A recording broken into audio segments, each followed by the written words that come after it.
Good morning to all of you. I expect that the topic which I am going to cover today will be of interest to you. Why? Because it is something to do with the organization. I am sure that all of you will be part of an organization, maybe from the Department of Agriculture, Animal Husbandry, Fisheries, Sericulture, so on. Now, if the organization which you work will have an objective, you have a main objective. In the case of all these organizations, the objective is transfer of technology to the farming community, and the activities of the organization will be oriented towards this objective, the transfer of technology. And in the organization there will be different units or sections, and also there will be different levels of hierarchy which exist in the organization, from the director to the last field level worker. Like there will be a different people and different levels of hierarchy. Now, you working in the organization may be in the middle level, as middle level officer. You will have subordinates under you, and you will be giving instructions to subordinates, and also you will have superior officers, and you will be receiving instructions from you. In that way, people working in an organization are interrelated, since all the activities are performed to achieve the objectives of the organization. I think I am clear. Now, in any organization for that matter, communication forms the nervous system which keep the members of the organization informed about both the internal happenings and also the external happenings relevant to the tasks and interests of the organization. And without communication, an organization, I think, will not exist also, and it is lifeless. Now, various kinds of messages are communicated in an organization. I think it is difficult to map all these, but it is possible to classify communication in an organization according to three bases. One, according to organization structure; second, according to the direction of communication; and third, according to expression and body language. Then let us see these in detail. Now, according to organizational structure, if you take, communication can be either formal or informal. Now, formal communication occurs through formal channels which are officially recognized positions in the organization structure, and I think you may be well aware of the usage through proper channel. Communication to be adopted should strictly follow these recognized official positions. Proper channel means from the lower it goes, say for example you are assistant director, you will send to deputy director, then joint director, finally additional director, and then only to director. That way this is the communication route. Now, in the case of informal communication, I think this is also referred to as grapevine communication. Communication is free from all sorts of formalities, and it is based on informal relationship between the individuals, such as friendships, membership in same association, etc. Say for example, director of agriculture and the assistant director of agriculture may be there in an association. There communication takes place, and that is a case of informal communication. Okay. Now, according to direction of communication, communication may be vertical, lateral or diagonal. Now, upward and downward flow of messages is what is called vertical communication. Upward communication flows from the subordinates to their superiors, and the downward communication is the flow of information from higher authorities of an organization to lower level employees. So, upward and downward. And in an organization there is also flow of information between various departments or units representing the same level without having a superior subordinate relationship. For example, assistant director, there will be assistant director seats, assistant director credit, assistant director marketing, so many assistant director. Now, communication taking place between all these could be considered as a case of what? Yes, it is a case of lateral communication.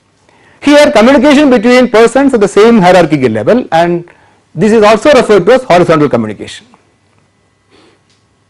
Now, there is also another type of communication called diagonal communication, and there is no direct path chalked out for information flow to travel, and this is also referred to as crisscross communication, but this is not a pattern, but this also occurs in organization, which you have to understand. This is actually information flow irrespective of positions or status, which helps in building relationships and binding ties between the superior and subordinates. I think you also may be aware that in your organization the assistant director will be, the director will be communicating directly to assistant director, though it is not the proper route, which is we can call as a diagonal communication. Now, according to expression body language, communication may be oral or verbal, written and non-verbal. In oral communication, the source and receiver exchange their ideas through words, either in face-to-face communication or through any mechanical devices such as telephones and also mobiles, which are popular now. Now, written communication includes use of written words, graphs, diagrams, pictures, all these are possible, and they may take the form of circulars, notes, reports, memo, etc. And non-verbal communication actually is communication through body language, voice, facial expression, etc. Now, let us have an idea about the barriers which occurs in the case of organization. Organizational communication has many barriers, obstructions, interruptions, all these we will try to classify, and we can classify these barriers as external barriers, organizational barriers and personal barriers. Now, let us see one by one. What are the external barriers? Now, external barriers are actually classified into two, as semantic barriers and emotional or psychological barriers. Semantic barriers are obstructions that caused in the process of receiving or understanding a message during the process of encoding or decoding into words and ideas. Encoding is by the source, decoding is by the receiver. A word used in communication may have several meanings. I think that there are three main meanings called denotative meaning, connotative meaning and contextual meaning. I think we should spend some time in this. What is denotative meaning? Now, take the case of example of say dog. How will you say dog? Dog is an animal with certain features. When we say dog, it denotes certain things, some external features, etc. So, you say that particular animal you call a dog. What is a connotative meaning? Now, dog is always related with certain things. Say for example, is a loyal. The loyalty of the dog is very as loyal as a dog, we say. That denotes some of the, as I told, denotative is external. These are certain features which are inherent. So, connotative meaning is there. And contextual meaning also is there. Say for example, you have pet dogs, you have hunter dogs, you have sniff dog, you have watch dogs, so many types. So, in the context in which it is used, it may vary. So, word used should convey the idea. Contextual meaning is very important. Communication may be decoded by the receiver only if the context is known, otherwise it may be incorrectly interpreted. That is why it is also told meanings are in person who use the words and not in the words as such. Now, in communication, pictures are used to supplement the words. Action speaks louder than the words. And the body language is also important, which is a type of action in which a message is communicated through the movement of the whole body or a part of it. Mostly face and hands are used in body language. It has to be used properly. Coming to emotional or psychological barriers, it arises from motives, attitudes, prejudices, emotions, so many things, many social values.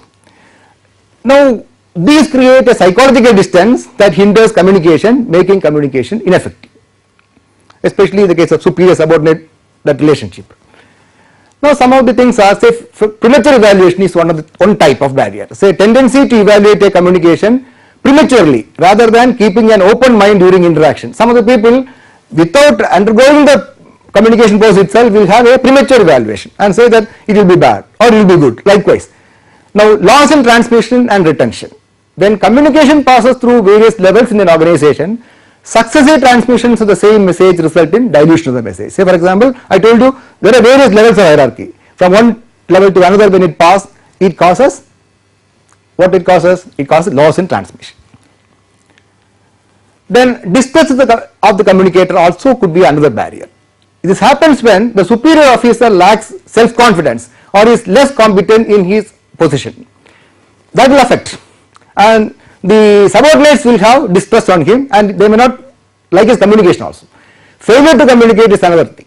Superiors may not communicate the needed messages to their subordinates because they think that may not be needed also. Inattention is another barrier. The preoccupied mind of the receiver and the resultant non-listening is a major psychological barrier. It happens in organizations. Now coming to organizational barriers, there are various things related with organization as such, like organization policy. If the policy creates hindrance in the flow of information, free flow of communication, communication will not be smooth and effective. Say for example, too much insistence on formal methods only, through proper channel. All these are actually the policies which decide. Then organizational rules and regulations also may be barrier. How? The rules may restrict the flow of certain messages and may completely eliminate many important ones. Say for example, not giving importance to non-official communication, giving only importance to official communication also becomes a barrier. Now status relationship. The assigning of people in superior subordinate relationship, I told you it in hierarchy, in a formal system, in a formal organization structure, it also blocks the flow of communication. And the complexity in organization structure is also a barrier, and in organizations with large number of managerial levels and hierarchy, communication gets delayed because there will be so many hierarchical levels through which the communication of the message has to pass through, and finally it gets distorted in many cases. Now organizational facilities, some of the organizations provide much facilities for smooth, adequate and timely flow of communication. Say for example, conducting of regular meetings, conferences, suggestion boxes, open door system, these are some of the mechanisms. Now such organizations which employ all these, we can see that communication is taking place effectively, whereas in other organizations which are not having these facilities, communication will not take place. Now there could be personal barriers also. When we say personal barriers, it relates to both superior as well as subordinates in an organization. The attitude of superiors about communication, it is having an important barrier in the flow of message in different directions. If the attitude is unfavorable, there is greater possibility of filtering or coloring of the information. Means information will not be conveyed in the same way. Some may be lost, some may be filtered, or some addition also may take place. This is how it takes place. The fear of challenge to authority. The superiors try to withhold information coming down the line or going up. I told you, coming down the line is downward communication, going up is upward communication. In an organization both are there, upward communication and downward communication. And say if superiors, if the middle level officer thinks that some communication is a challenge to authority, he may not communicate to subordinates. That way it becomes a barrier. Insistence on proper channel, I told 2-3 times, through proper channel is one of the mechanisms, but that also too much insistence on proper channel also becomes a barrier, because bypassing is not allowed in such organizations. Some organizations where bypassing are allowed in certain cases, communication can take place effectively. Now lack of subordinates in confidence in subordinates, that also is very important. So the superior officer should have confidence in the subordinates, then only he can freely communicate, otherwise he will have suspicion whether the subordinate, if I communicate, he will take it properly, etc. This also becomes a problem. In many cases, because of that, the superior officers do not talk to subordinates at all. Means there is no free flow of information. Ignoring communication is another thing. Superiors may ignore a communication or part of the communication from the subordinates to maintain their importance. This is also a problem which we see in the communication in organizations. Now unwillingness to communicate is also a problem. Subordinates generally are not willing to communicate upward any information which is likely to affect them adversely. They think that their superiors may not like it. So though the message is important, they may not communicate, which causes certain problems. The lack of incentives to communicate also is there. Usually what is seen is that the subordinates are punished when they are wrong, if they give some information, but may not be rewarded when they work extremely and give good information. This also happens.